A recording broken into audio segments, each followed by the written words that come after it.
pulmonary sarcoidosis, which is inflammation of the lungs, which is normally a chronic condition. Yeah. But in him, he died within 5 years of diagnosis. How old was he? He was 74. Oh, that's so young. Yeah. So I saw a lot of sort of immune. The way I see it is our family, we have sort of a tweaked immune system. At least 3 out of the 5 of us do. My family of origin, and so I really wanted to write this book for people who have kind of, either who just want to lose weight and feel good. It's or if you have a knee injury, any kind of health challenge, it really helps you. But my heart has a special place for people who have these sort of autoimmune illnesses that the conventional medicine isn't yet able to figure out, and we really need to strike out on our own with medical wisdom to figure out what to do. And so the book is helpful. I've been told it's helpful to totally healthy people who just want to feel stronger. It's helpful, but that is really the people I love what you write about getting support, say, to recover from cancer treatment. The support groups out there, even Milford Hospital up here, they have lots of support groups. And if you go online, just type in, da-da-da-da-da, and then there'll come up a bunch of different things. You can also start your own. I mean, if you're so inclined, I think that's a wonderful thing. That's a way of reaching out, too.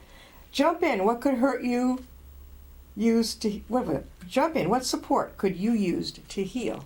Right, yeah. Well, you're a coach, right? Right. How long have you been coaching people about this?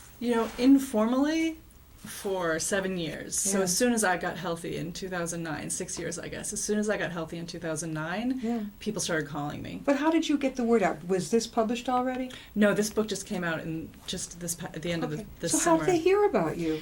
Friends would tell friends and family members would tell family members, and people would say, I have this autoimmune illness, I have this allergy, I have this, how did you do it? And what I realized was, very quickly, was that not everybody has the same path to health. Not everybody's going to heal the same way I did. And so what I saw was and most of the people, they knew what they needed to do. They knew I need a good physical therapist. I need to drop sugar out of my diet. But the fact is, it's just hard to do these things. Yeah. We all have things we know that we need to do to get healthy. Chocolate, iced coffee. Yeah. Those are my favorite things. I can do without candy. I can do without a lot of the other stuff. But boy, little chunk of chocolate, even dark chocolate, and some just iced coffee. Oh, love it. So it's very hard to do those things. And really what I saw was that the people who achieved these amazing healings that I've seen, they treat a health challenge, whatever it was, the way that an elite athlete treats a goal. Yeah. Of like an elite athlete will say, I want to run this far in this period of time. And they'll get a coach, and they get their family involved, and they have a manager, and they get a nutritionist, and they have a whole team, and they change how they eat, they change how they sleep, and they really focus on it. And for a period of time, to really take charge and take ownership, sometimes that's what we need to do, and to reframe ourselves from being a victim. You just said it. I'm an elite athlete, I'm a hero, I'm taking this on. And so that's really where my coaching evolved into, was not so much, in the beginning it was sort of trying to help everybody do the diet that I did, which I'm still happy to do with a lot of people I work with if they want to. But now it's more teaching people the practices that are in the book of take charge of your life and your health, and really take total responsibility.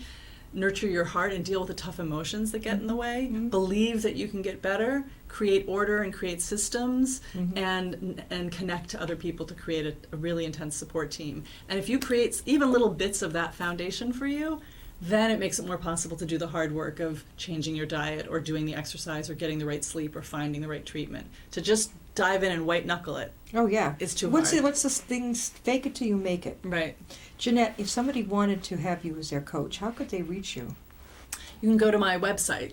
So at my website, which is healforrealnow.com, and those are all words, healforrealnow.com, and there's information there about coaching and about the book and speaking and all kinds of things. And now you're based in Sharon. Sharon, Massachusetts. How far will you travel? I coach online and by phone. So that's much cheaper for people. If I were to come to them, it would cost a lot of money. But that way, keep the price down. I work very hard. I have a whole package that includes weekly group emails, weekly personal emails, a weekly support group online, and coaching with me. And it's all put together, for a whole month, that at a very, really, really much more accessible prices than most coaching packages are. That's good. That's good. And So somebody who is got autoimmune disease, but actually anything he or she could use your assistance on. Yeah. Facing a very traumatic illness at the hospital, recovery, support to be a survivor. Mm-hmm. That's a big deal. Yeah. No, I mean, it's... You've done it. Right, I've done it, and the truth is, I've worked with, whether it's people with acute cancer, major very scary cancer diagnoses, or chronic fatigue type things, or diabetes, or an eating disorder. I never give people medical advice. I support them to do what they need to do to keep moving on their healing process, and it's a huge privilege to get to enter in people's lives that way. Your family must have seen an immense change in you when you began to get better. Oh my gosh, it's some of it. The best sort of reflection of it I saw was in my nephews, who I only saw maybe once a year when I was sick, and they live out in Montana, and they hadn't seen me in a year, and for the last 5 years at family vacations, I was lying in bed most of the time, and they didn't even see me much on the family. Either I wouldn't come at all, or I would come and be in my room most of the time.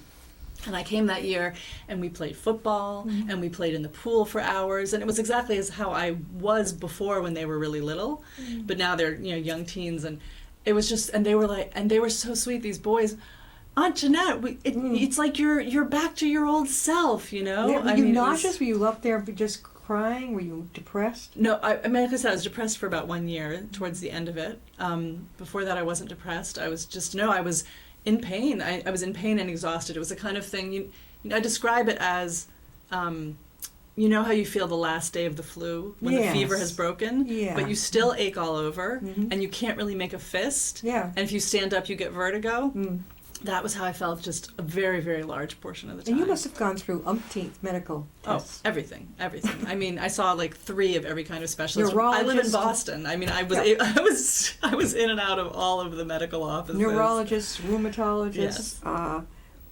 They try to do their best. God bless them. They really try to do their best. And, that I was, like many people these days, I was very puzzling to them. One thing I discovered is you do not want to be interesting to a doctor. Oh. When a doctor says this is an interesting case, that's not a good thing. You really want to be by the book, because I was interesting to so many doctors, and it didn't. Did you feel like a guinea pig? Yeah. I mean, they were trying, and a lot of doctors, many also just said, you're not sick. You're just tired because you've got 2 little boys. Which I knew was ridiculous, because all of my friends were tired because they had 2 little boys, and they could still stand up straight. Yeah, exactly. So, but thank God I ended up finding people who could help me and finding my path to health. I like what you have at the top cover of her book. Don't take sick for an answer. Again, everyday healing. Stand up, take charge, get your health back, one day at a time. Jeanette Hillis-Jaffe has been with us today. Once again, how can they obtain your book? You can either go to Amazon.com or Barnes & Noble, or you can order it at your local independent bookstore, or at my website. You can get it at everydayhealingbook.com, everydayhealingbook.com. Jeanette, do you have any more books coming? Not right now. This one just came out this past summer, and so that's what I'm working with right now. Are you appearing different places? Yes. Okay, yes. Around this area? Not out around Boston a little bit at some synagogues and some fitness centers, and I'm actually going to Missoula, Montana next month to do a whole bunch of stuff out in Montana. Well, let me tell you, Milford Regional up here, Milford Library is very open to authors. Westboro Tatnuck Bookseller, you could give a presentation there. Okay. I think you'd love it. That's great. Yeah, those are 2 great. And another great place you could go is in July is the huge New England Authors Expo in Danversport. Oh, right. I don't know if you've heard about that, but it's right there in the huge country club mansion. You'd love it. It's well attended. You have all different genres of writers. You're not copying anybody. It's awesome. I'm always there. I love it. So those are some great places for you to be. You need to get this out for sure. Yeah. No, Thank you so much for being on this show. Thank you so much for having me, Jan. We'll see you next time. I'll be my guest.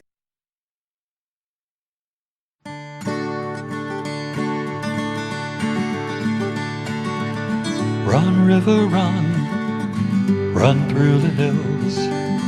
Run, river, run to the sea. Run, river, run to your place beneath the sun. Run, river, run over me. Run.